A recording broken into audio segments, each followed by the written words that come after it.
Mr. Schellenberger, can you explain how you traced USAID funding that served as the basis for whistleblower report in 2019, which led to the impeachment of President Trump?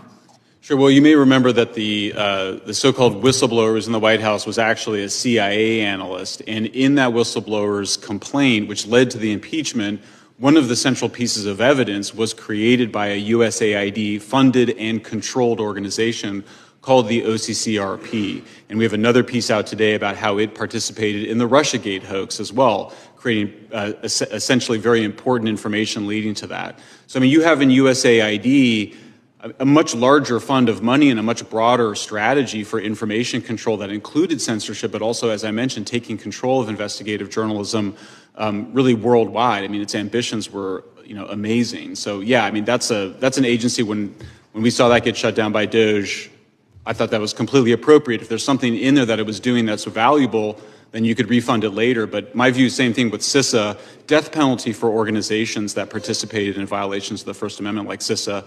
Cybersecurity is an extremely important function. It shouldn't be contaminated and undermined by censorship activities. Well, I think it's always been known that our government has funded the change in administrations, if we can say it politely, of other governments. But isn't it borderline treason when the taxpayer when organizations entrusted with protecting our country are now undermining our own government?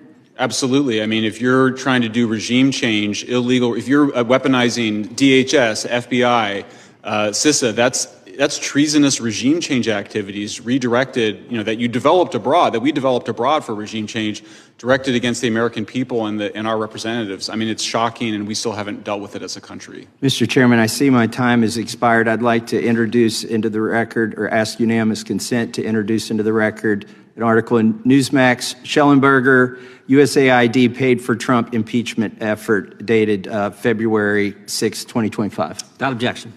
Gentleman yields back. The